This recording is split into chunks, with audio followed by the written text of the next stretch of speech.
Did you know that Barbara Eden lost her only son at just 35? In 2001, Eden's worst nightmare became reality when her son, Matthew Ansara, was found lifeless in a pickup truck. What authorities uncovered next transformed an already devastating loss into something far more disturbing. To the public, Eden was the radiant star of I Dream of Jeannie, a symbol of joy and magic.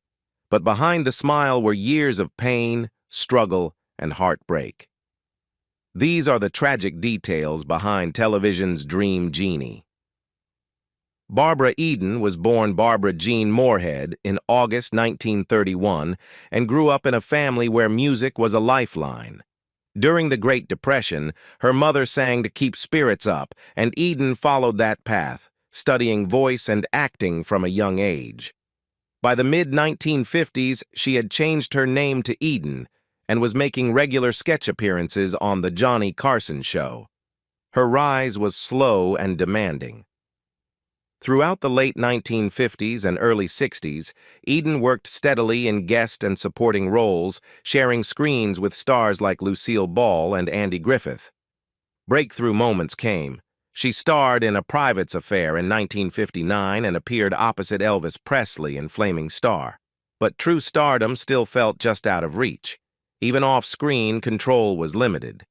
While starring in How to Marry a Millionaire, Eden's studio, 20th Century Fox, objected to her dating a non-actor and arranged a publicity date with Broken Arrow star Michael Ansara. What began as a manufactured romance unexpectedly became real, and the two married a year later. They worked together frequently, appearing in projects like Voyage to the Bottom of the Sea and 7 Different Ways. But as their careers moved forward, a painful absence remained. For years, Eden and Ansara tried to have a child without success. By the early 1960s, she was drained, professionally and emotionally, unaware that a life-changing moment was just ahead. In 1964, Barbara Eden found herself back in a supporting role in The Brass Bottle. The premise was oddly familiar. A man stumbles upon an ancient bottle and accidentally releases a genie. Ironically, Eden didn't play the genie at all. She portrayed the hero's fiancé. Critics were brutal, with one calling the film about as funny as your own funeral, but it quietly changed her career. Around that same time, producer Sidney Sheldon was searching for a new hit for NBC to rival ABC's wildly popular Bewitched, starring Elizabeth Montgomery. After seeing The Brass Bottle, Sheldon had a spark of inspiration. Instead of a witch, why not a genie, and make her female? That idea became I Dream of Jeannie. At first, Eden wasn't even considered. Because Montgomery was famously blonde, Sheldon insisted his genie be a brunette to avoid comparisons. Audition after audition followed, but none of the actresses quite understood the character. Meanwhile, the same name kept coming up, Barbara Eden. Reluctantly, Sheldon agreed to meet her. It took only one conversation for him to realize she was perfect for the role, hair color be damned. Then came the surprise. The very day Sheldon told Eden she had the part, she revealed she had also just learned she was pregnant, after years of trying. Her son, Matthew Ansara, would be born in 1965. It was joyful news, but it created an immediate production problem no one had planned for. Sheldon moved fast. Convinced Eden was his genie, he rushed the show into production and filmed 13 episodes before her pregnancy began to show. When it did, careful costuming, strategic blocking, and clever set design hid it from view. In I Dream of Jeannie, Barbara Eden's genie is freed from her bottle by astronaut Captain Tony Nelson, played by Larry Hagman. Jeannie quickly falls in love, while Tony resists, an on-screen dynamic that mirrored real tensions behind the scenes. Hagman, who would later become iconic as J.R. Ewing on Dallas, was often unhappy with the scripts and grew increasingly volatile on set. His frustration sometimes crossed a line. Reports from the production describe a moment when, angry about the writing and feeling overshadowed by Eden's popularity, Hagman threw a script to the floor and urinated on it. Eden, ever professional, later described his behavior as wearying, but the problems didn't stop there. Producer Sidney Sheldon eventually urged Hagman to seek therapy. According to Eden, he returned claiming his therapist advised him to relieve stress by smoking and drinking on set, creating a new layer of chaos. The studio added its own complications. Although Sheldon wanted the first season filmed in color, NBC insisted on black and white, convinced the show wouldn't last and unwilling to spend more. When Sheldon offered to cover the cost himself, an executive dismissed the idea. The skepticism proved wrong.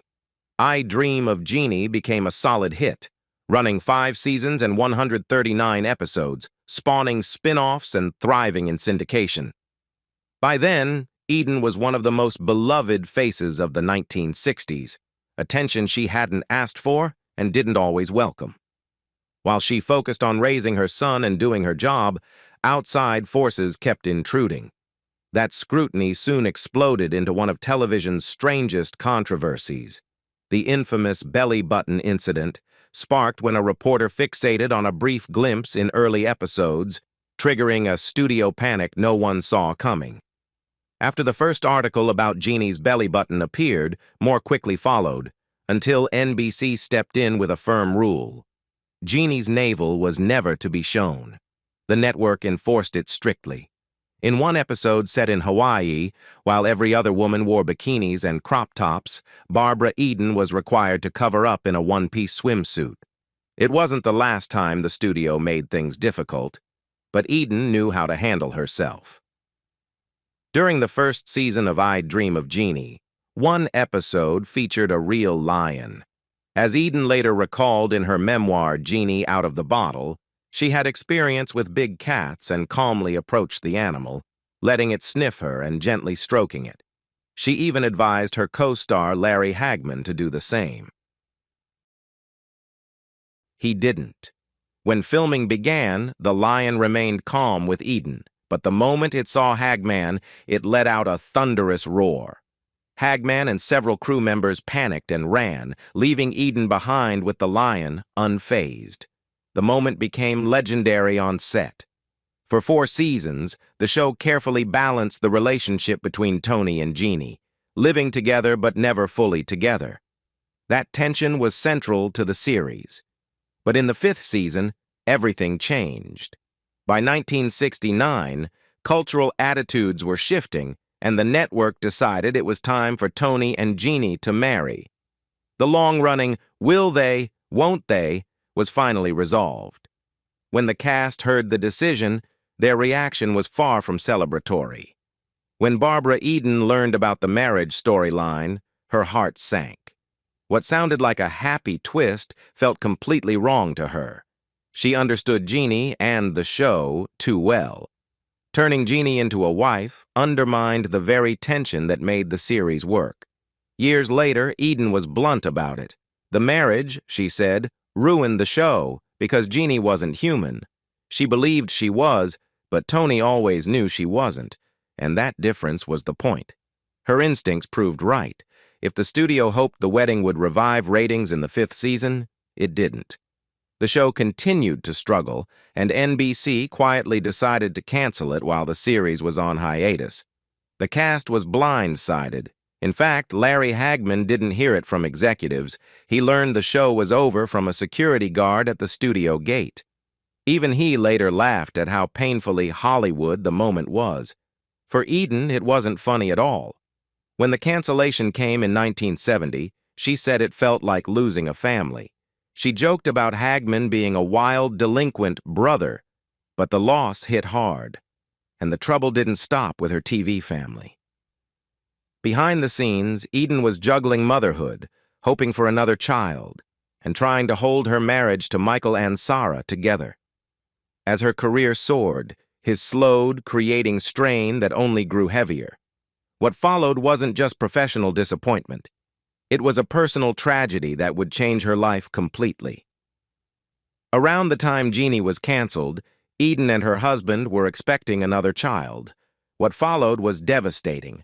She carried the baby, another son, for 8 months before doctors told her he had died in the womb.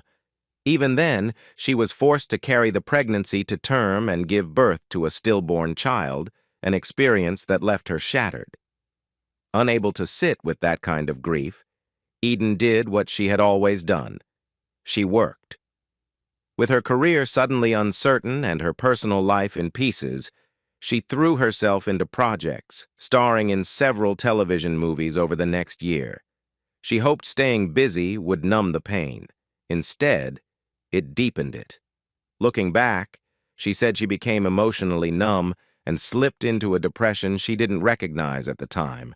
She couldn't understand why she felt so broken when, on paper, she still had so much.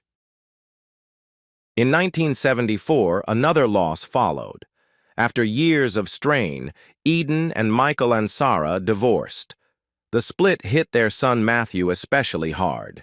Eden later recalled that he wanted nothing more than his parents to stay together, and watching his pain only added to her own. What came next was one of the darkest chapters of her life. Still struggling with depression and loneliness, Eden began dating again and was drawn to Charles "Chuck" Fagert, a man she initially described as charming, intelligent, and fun. In 1977, she married him, a decision she would later admit was driven by how alone she felt at the time. After the wedding, his behavior changed. The fun gave way to constant partying and a lifestyle Eden had never wanted. Fueled in part by his constant partying, Eden's marriage to Fagert unraveled far faster than her earlier marriage to Michael Ansara. The situation reached a frightening breaking point when, as Eden later revealed, Fagert became physically abusive. That moment finally jolted her into leaving. She ended the marriage in 1982, just 5 years after it began. Recovery took time. Work remained her anchor, and she continued acting steadily through those difficult years. She starred in Harper Valley PTA and its television adaptation in 1981, even slipping in a playful nod to her past when her character briefly appeared in a blue and gold genie costume. The series was a success and reminded audiences that Eden's charm was still intact. The 1980s also brought an unexpected reunion. While Eden's career had slowed, her Genie co-star Larry Hagman was enjoying massive success as J.R. Ewing on Dallas. Despite their earlier tensions, Hagman never forgot her. In 1990, he helped bring Eden onto the show for a recurring role, allowing the two to share the screen again in a handful of memorable episodes. On a personal level, Eden finally found stability in 1991 when she married real estate executive John Eichholz. She described him as steady, kind, and non-judgmental, her emotional anchor after years of turmoil. But even as her own life began to settle, another crisis was quietly unfolding. Her son, Matthew, was struggling. After her divorce from Ansara, he had lived with his father, but following Eden's split from Fagert, he returned to live with her. There was hope they might heal together.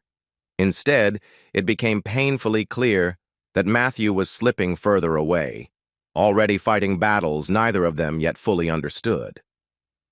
By the late 1980s, as Eden spent more time with her son, troubling signs began to surface. Matthew had already dropped out of the University of California, Santa Barbara, and although he claimed to be continuing his studies at Valley College, something felt off. He slept excessively, seemed drained of energy, and drifted through his days with little direction. The truth began to unravel over something small. One morning, Eden noticed Matthew had forgotten a textbook and rushed to Valley College to return it to him. That's when the registrar told her the unthinkable. Matthew wasn't enrolled there at all. The discovery marked the beginning of a painful reckoning. When Eden confronted him, Matthew reacted with anger and disappeared. For months, he lived largely on the streets before eventually being taken in by a friend. As time passed, Eden and Michael Ansara began piecing together what was really happening. The signs were undeniable. Matthew was battling a serious drug addiction. His weight loss, constant fatigue, and erratic behavior finally made sense. Eden later learned that her son had been using substances since he was just 10 years old, shortly after her divorce from Ansara. Desperate to save him, Eden did everything she could. She and Ansara attended Al-Anon meetings, consulted doctors, and sought counseling. Eventually, professionals advised her that tough love might be the only option left. When Matthew began stealing to support his habit, Eden made the agonizing decision to ask him to leave her home. She later called it the hardest thing she had ever done. But it wasn't the end of the struggle, only the beginning. For the next 14 years, Matthew cycled through rehab, relapses, and fragile recoveries. Some days he told his parents he loved them more than anyone. On others, he walked into Eden's house laughing and warned her to lock up her belongings. For a brief moment in his late 20s, things seemed to stabilize. He enrolled at UCLA and even got married. But the fragile progress didn't last. By the late 1990s, Eden's son was nearing rock bottom. He relapsed once again, and the strain finally drove his wife away. Not long after, Eden received a phone call that froze her in place. Matthew's voice was weak. "Mom, I'm sick," he said. She rushed to his apartment, where she found him barely alive from an overdose. With the help of 2 friends, she got him to the hospital in time to save him. But the cycle didn't stop. In the early 2000s, Matthew seemed to be turning things around yet again. He was clean, engaged, picking up acting work, and deeply involved in bodybuilding. Then, in late June 2001, it all ended. Matthew was found dead in his parked truck at a gas station near Los Angeles. The police report confirmed what Eden had feared. He had died from an overdose. But there was another detail that devastated her. Alongside a syringe, officers found steroids in the vehicle, which Matthew had been using as part of his bodybuilding regimen. To Eden, it was painfully familiar. Even when trying to improve himself, he did everything compulsively, without moderation. The loss devastated Eden. She later described Matthew's addiction as inexplicable, and admitted she carried deep guilt, questioning herself as a parent. "I don't think there's anything worse than to lose your child," she told People. "As a parent, I had a lot of guilt and anger," adding that she was always on the edge of tears for a long time afterward. In the years that followed, Eden reached out to other families facing similar pain. "I began to speak with parents who were going through the same thing," she recalled. "I think parents should know that it's not a bad thing to be strict with your child. If you know what's going on, you have a chance to help. Ultimately, it's up to them. But there's hope." When she spoke about her son, her love was unmistakable. Matthew, she said, was a beautiful human being, inside and out, when he was sober. And no matter how old he was, the truth never changed for her.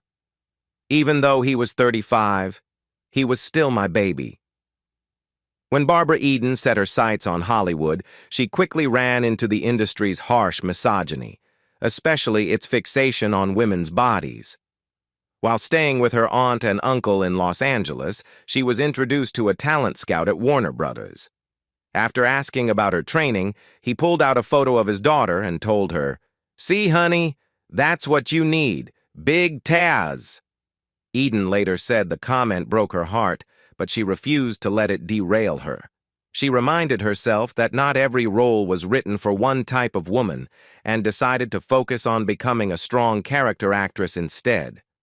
Years later, she shared a surprising twist to that story. About 6 months after the scout had dismissed her, Eden ran into him again on the Warner Brothers lot. He didn't even recognize her at first.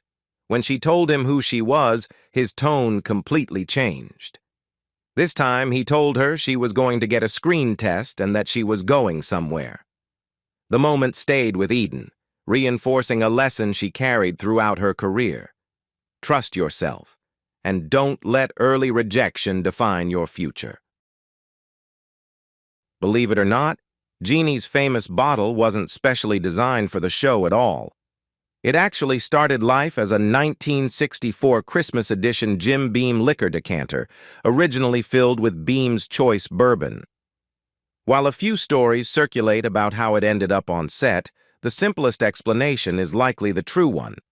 Episode director Gene Nelson spotted it in a store, liked its look, and brought it to producer Sidney Sheldon. From there, an iconic piece of television history was born. Barbara Eden has never shied away from her past. Over the years, she has happily revisited and paid tribute to her role as Jeannie, even continuing to attend fan conventions well into her 90s. Today, she stands as the last surviving main cast member of I Dream of Jeannie. Larry Hagman passed away in 2012, and Bill Daly, who played Roger Healy, died in 2018. Despite the immense loss and hardship she has endured, Eden remains resilient. In a 2023 interview, she reflected with gratitude, saying, "I'm really lucky. I have dear friends. I have a wonderful family and a very supportive husband." What part of Barbara Eden's journey affected you the most? Share your thoughts in the comments below. And if you want more deep dive stories like this, don't forget to like the video and subscribe for more powerful, untold Hollywood stories. Until next time, stay tuned. Stay.